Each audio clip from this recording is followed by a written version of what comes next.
Welcome back to Water Matters. My guest today is Dr. Artie Kopelman, president of the Coastal Research and Education Society of Long Island. Artie, I wanted to ask you, first of all, that was amazing, just really getting that up and close and personal with those marine animals. But what can we do on the mainland of Long Island to really protect them and make our ocean guests feel welcome here?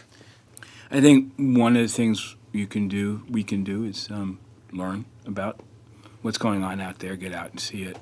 I think what we have to do is limit whatever stuff we're putting into the waters, whether we're doing it on purpose or doing it inadvertently. The amount of plastic out there, and balloons, it's obscene. And there's no reason for that.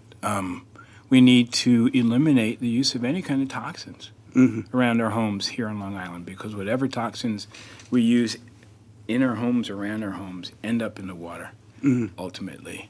And I think we need to make sure that we are aware of their presence and enjoy them from a safe distance. Well, to that last point, you have your seal walks through May. And then coming up the whale watches, and so where would one go to go on one of those? Well, for the seal walks, you'd go to the Cresley website, cresli.org, and fill out a reservation. We've got a bunch of seal walks coming up. Most of them are filled, but we have wait lists. We have a few that have space. Good. And we ask that you come with us so that you learn from me how to observe them, photograph them without causing disturbance. For the whale trips, we, again, check through our website. We have our local 6-hour trips coming up. What day of the week, we're not sure yet. We'll find out hopefully this week. And then we have our multi-day trip off to the edge of to the Great South Channel. I can't wait for that one. It's going to be great. Now, your first point about bags, isn't there a bill pending with the Suffolk County Legislature? There is. And Cresley supports that bill 100%, because those of us who are out there every day, or not every day, who see it all the time, see animals with plastic in their guts, and just see just the waste, the garbage. Ride down the street, go down the highway, look in the trees. I mean, you see what you think are nests in these plastic bags. And there's no reason for that. Now, as we're getting close to Earth Day now, I'm seeing a lot of people on the Save the Great South Bay Facebook group, local people in Lindenhurst say, organizing local cleanups because it's just gotten so bad. Yeah, it's a sad, we've had to do this for a while. What a sad reality that we have to spend time cleaning up beaches that should be clean in the first place. Well, failing that, yeah, we gotta do what we can do now. Absolutely, Yeah. And join any one of those to help educate yourself and educate others. Now, we saw a couple of unusual whale sightings in the Sound. Why have they come back? And I'm not. No one's entirely sure. I think. This summer we saw humpback whales and belugas in Long Island Sound. I've seen unusual whales in Long Island Sound in the past. Pilot whale that helped sort of capture back in 1994, maybe 96. They're following food, we think, and there's this year and last year a tremendous increase in populations of menhaden and why is that? Bunker. Partly because they were protected and reduced so we're seeing all the bunker come back, and we're seeing not only whales coming into the Sound, but to your point earlier, a lot of dolphins and seals coming closer to shore. Is that part of the mix? To some extent, sure. I mean, actually, I saw seals at Cubside feeding on bunker this year for the first time ever. Well, the first time in a long time. Well, the first time that I saw it, right. Yeah, but the point is, I think, getting back to the question, what can we do on the mainland? To allow them to recover. A lot of the places that have that where historic fish runs are being impeded by dams. There are fish ladders for some. There are others that may need them, or ultimately those dams need to come down. I think we need to do what we can to reduce those impediments, but also to reduce the influx of nitrogen and other stuff into our waters. Nitrogen as a limiting factor for marine algae, and if we don't control it, if we don't limit it, we're just going to have more and more problems. Yes, well, that's a root cause analysis.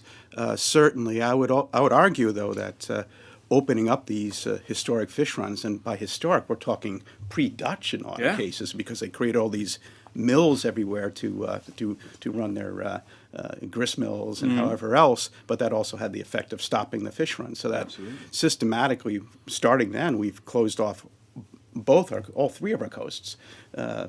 North on the Sound, south on the Great South Bay, and west in the Peconic. So, it boggles the mind what would happen if we really started to open that up. But you would have, and they've done this in Maine, where they've taken down dams. It's really turned around ponds that were given over to blue-green algae, because the fry would go and eat all the algae, and then it would go out to sea, pulling all those compounds out of the ocean. So we can have healthier streams and more fish and more seals, dolphins, and whales. Would that be something? Yeah, and the consequences of the recovery of those predators in our waters is not just for them, and there are consequences throughout ecosystems when you allow that stuff to happen. And I think opening those dams and removing them and allowing the flux and the flow will have absolutely positive effects. And your point on pesticides earlier was right on. These are top-level predators, which means that all the toxins that we're throwing in, there's that magnification effect you're talking about, where it's higher and higher levels as we move up the food chain until we hit these top-level predators. So it's really imperative for their sake to not have these chemicals on our lawns and eventually in the waters, because it concentrates in them, mercury in swordfish, for instance. And mercury throughout all of them, not just swordfish, but every fish out there that feeds on other fish and other stuff, except for those that feed on plants, are going to concentrate methylmercury. Part of that, of course, is some of the methylmercury in our waters is from burning of fossil fuels. Another major contributor to issues that we all face. Yeah, well, a big issue I want to talk to you about is ocean acidification. I mean, there's one thing to have, carbon dioxide causing heating in the atmosphere, global warming. But one thing that few people know about is the same compound, CO2, is also a major contributor to ocean acidification. So what are the long-term consequences of that, and what can we do to stop it? Well, the long-term consequences are continued ecosystem disruption. We're talking about changing the pH, and it's not in the future, it's happening now. The pH of the world's oceans are changing. So all those organisms that are dependent upon their skeleton made of calcium carbonate limestone, like those clams. So fish and shellfish, basically. Yeah, and coral and others.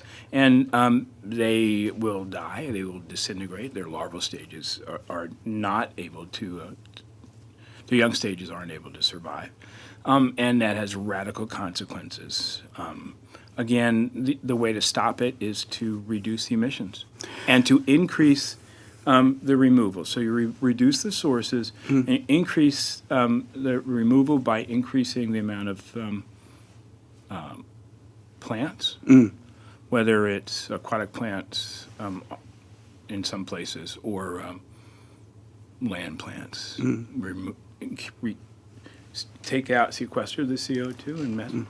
So we need in part our eelgrass back. Yes, I mean, absolutely. We've lost 90% of our marshes and eelgrasses since 1930, and we'll lose it all by 2030. So that's a very important strategy we need to adopt. It's a big question, ocean acidification. Oh, absolutely. Because the end point is jellyfish. 500-700 million years ago when they evolved, the ocean was much more acidic, I'm assuming. But we don't want to have to go back there and just eat jellyfish all the time. It wouldn't be any good.